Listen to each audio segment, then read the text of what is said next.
warahmatullahi wabarakatuh.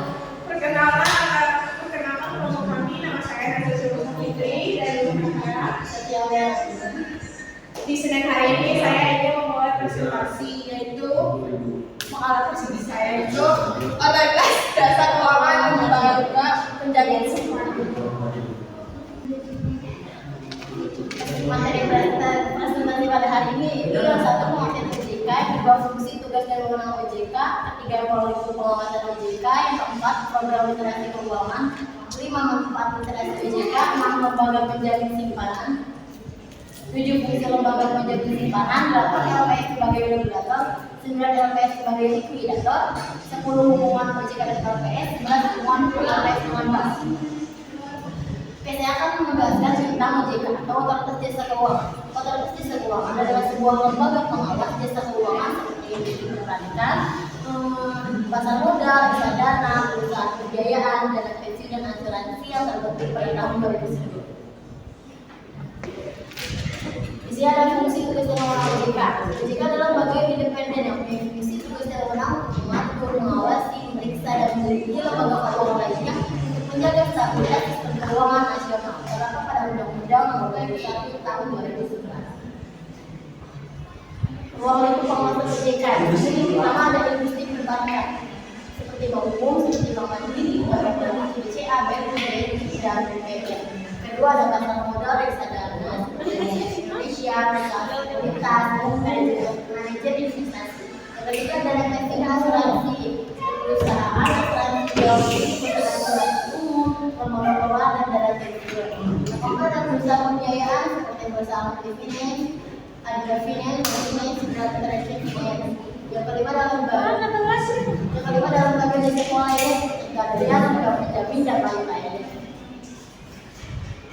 Di sini ada program literasi keuangan OJK. OJK mengembangkan strategi nasional literasi keuangan Indonesia untuk meningkatkan pemahaman masyarakat terhadap produk keuangan dan layanan jasa keuangan sesuai dengan kebutuhan. Jadi semakin tinggi tingkat literasi keuangan akan memberikan dampak kesejahteraan masyarakat. Manfaat literasi OJK ada 6. Yang pertama itu bijak memilih produk keuangan, kedua ada bijak penilaian jasa keuangan, ketiga memahami manfaat produk keuangan, yang keempat memahami risiko produk keuangan, yang kelima mengetahui hak dan kewajiban, dan keenam layanan yang diberi kesejahteraan.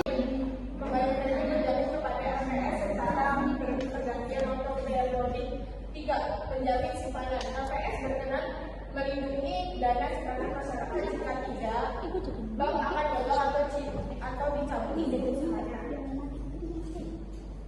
Hubungan OJK dan LPS, sebenarnya OJK dan LPS ini masih saling terhubung. OJK berperan sebagai pengawasannya, sedang OJK berperan pengawasan dan regulasi seperti bank, dan LPS itu menjamin simpanan dan bank rumah.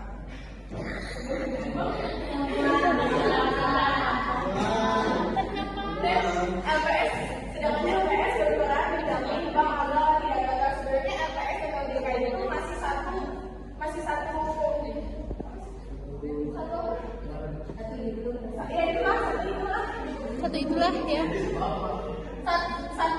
koneksi, sama-sama melindungi bank agar tidak gagal dan tidak dicabut izin usahanya. Kesimpulan presentasi adalah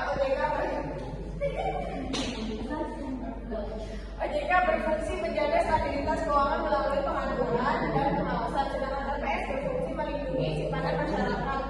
Keduanya penting bagi stabilitas ekonomi nasional. Terima kasih. Oke, terima kasih.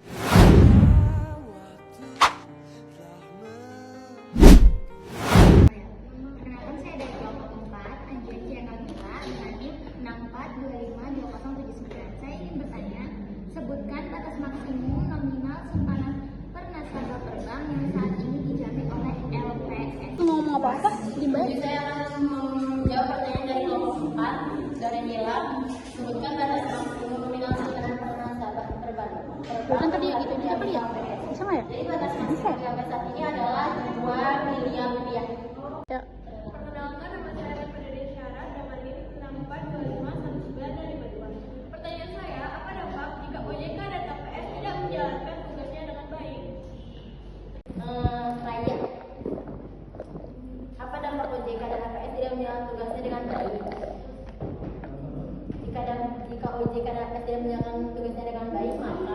banyak penipuan atau investasi bodong karena tidak ada pengawasan yang ketat. Dan juga bank atau lembaga keuangan itu seenaknya menaikkan bunga, menipu nasabah dan menyembunyikan kerugian. Ya.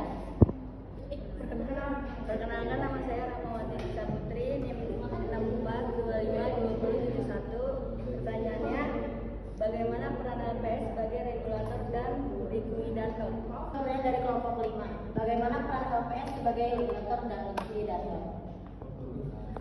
Kalau LPS itu berperan sebagai membuat aturan dan kebijakan tentang penjamin simpanan nasabah di bank. Kalau sebagai regulator, kalau LPS sebagai likuidatornya mah, kalau ada bank yang gagal atau bangkrut, LPS bertugas sebagai likuidator, yaitu mengurus dan menyelesaikan aset serta kewajiban bank tersebut. Terima kasih.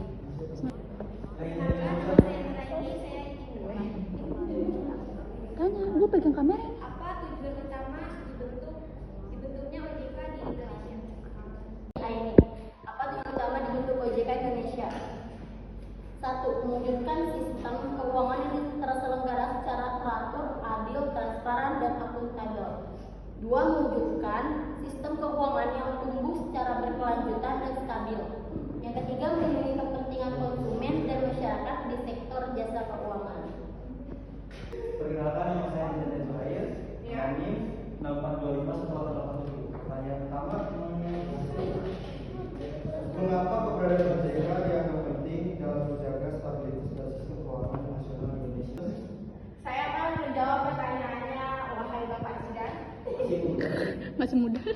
Soalnya adalah mengapa keberadaan OJK dianggap penting untuk menjaga kestabilitasan keuangan di Indonesia. Keberadaan OJK atau Otoritas Jasa Keuangan adalah berperan penting dalam keuangan Indonesia. Jadi, alasannya adalah mengatur dan mengawasi lembaga agar berjalan sesuai aturan dan tidak menipu nasabah.